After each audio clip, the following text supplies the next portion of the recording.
I've made several videos reviewing the subject of support and resistance, and I feel that we could never make or cover this topic, make enough.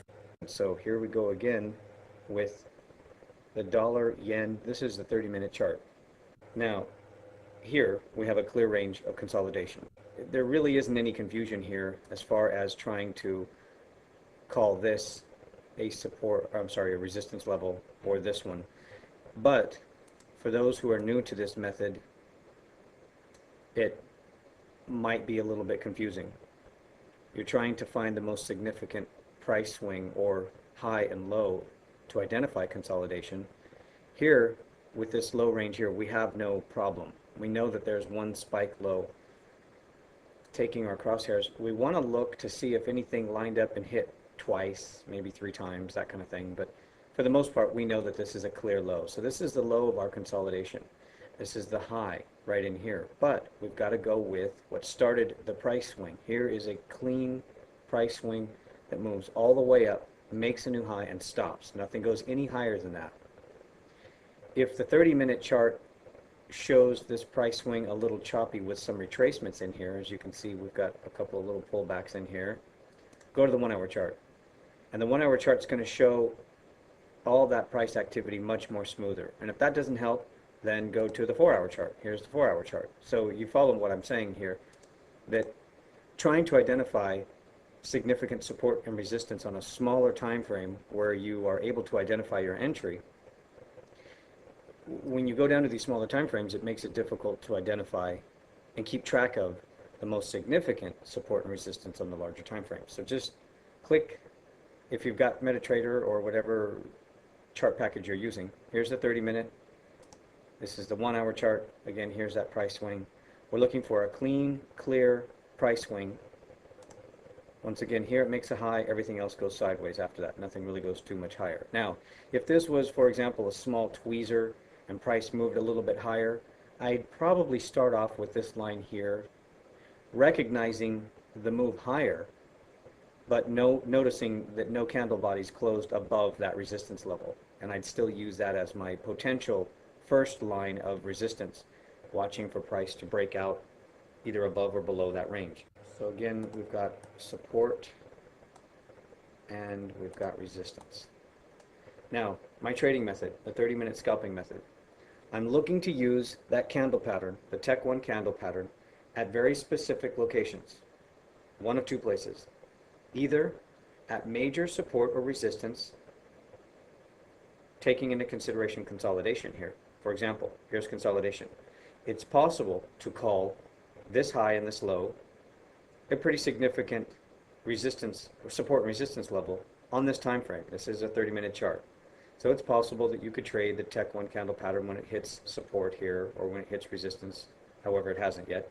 Here's resistance actually inside of this range. But we've got to notice that this range is about 60 pips or so. That's really not sufficient. It's not enough room here. If price is moving sideways on this pair, there's a reason for price to be moving sideways on this pair, and we've got to identify it. We have to be aware of what's happening, even if we're trading the euro dollar. We want to be aware of what the dollar index, this is the US dollar index. We want to be aware of what it's doing. Here is the 30-minute chart for the US dollar. We've got a low and a high. Again, here's that clean price swing, low and a high, and everything stays inside of that range. So to me, this is consolidation on this pair. So if, for example, the dollar yen is moving sideways, I want to be careful taking a trade on, and I'm going to show you the euro dollar. If the euro dollar is falling, I don't really want to expect that the euro is going to continue to rally to these far, far levels or hope for the next support level that I can find on the 4 hour chart. It might happen, but I want to take pieces of it. As they say, bears make money, bulls make money, pigs get slaughtered. We've got to be careful. We want to take pieces of trades, not hold out for every single last pip. We want to take pieces and look at potential targets that repeat themselves over and over again. In other words, with the type of activity that we're witnessing, taking into consideration the dollar chart here with this price swing, noticing what other currencies are doing. Here's the dollar yen. we don't want to expect a whole lot. Now, it's possible that it could rally and could move far, but that's got to be something that's driving the euro or driving the dollar. We have to be able to identify that. If it's just a regular, casual day, you can't identify what is really moving the markets, and you see things moving in tight ranges, don't expect a whole lot. Be careful. It doesn't mean that it's going to be like that every time. There are times when the euro will rally and move all by itself for its own reason, economic reasons that have everything to do with the eurozone and the US dollar. It doesn't happen often, but it can and it will. So we've got to be aware of what's taking place in all markets. Back to my example, here is this consolidation range. Here's our consolidation range on the dollar index. If it doesn't look too clear, again, just click the 1 hour chart. Here's the 1 hour chart. It looks a lot smoother in here. So try a couple of different time frames just to get a good feel of what you're seeing. Make sure that you're identifying the right consolidation range. Back to my example, we take the Tech 1 scalping opportunity at 2 different locations. Bounces off of support or resistance, especially major or significant support or resistance, but I prefer to use them on the 4 hour charts or the daily charts. It's got to be a significant support or resistance on the 4 hour or daily chart. We don't really see that here. So I'm going to leave any opportunity that I see in here, a Tech 1 candle pattern, alone. The other time we take the Tech 1 candle pattern or the scalping opportunity is when we get a candle that breaks out of a consolidation range, something similar to this. This is a really clean consolidation range. But we get a candle that breaks out of a consolidation range, whether it's up or down. We wait for that move, for example, if it was to move back down. Wait for the retracement. Wait for a pullback, for example, if it broke out to the downside. We would not participate in the breakout because we don't know for sure if it's going to be a head fake. So let it confirm itself. Let it do the work. You just follow it. Wait for the retracement back up to, this could be potential resistance.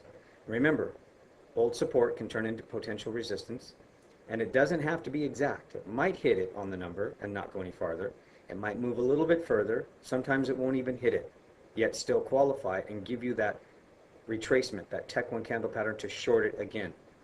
You'll have much more time to identify market sentiment, economic data, even if it is 2 or 3 hours later. It's better to wait 2 or 3 hours for a safe trade that you can confirm with not only the currency that you're looking at, but economic data, market sentiment, and other currency pairs as well.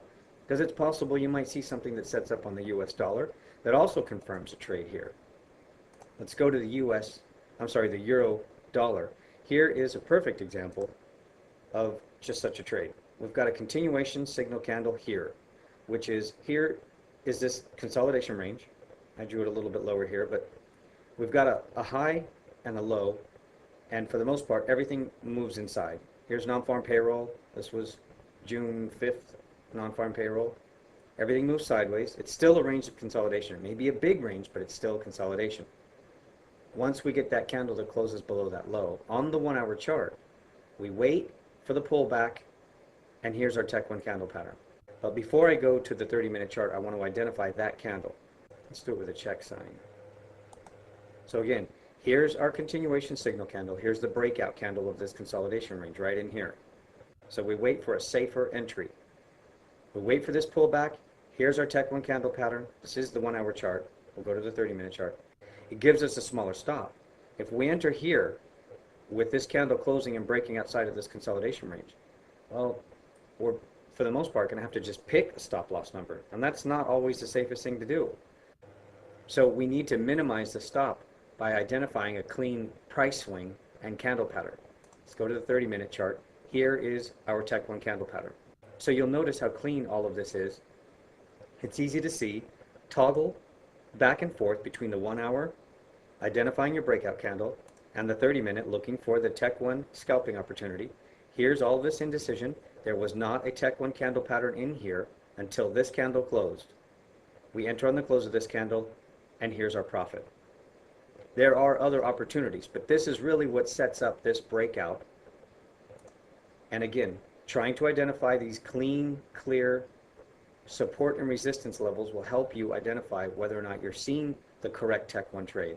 The other thing you might want to do is label your ABCs on these price swings. Here you have a high, here's an A, so we'll go with an A here. Here I've labeled this time frame, this is a 1 hour euro dollar chart, A, B, C. Here we have this A, B, C, and this helps identify this high of consolidation inside of this range.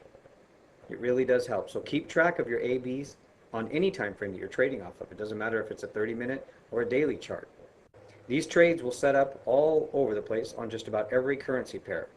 It's just a matter of being patient and waiting for them. It's possible to get 3, maybe even up to 7 of them.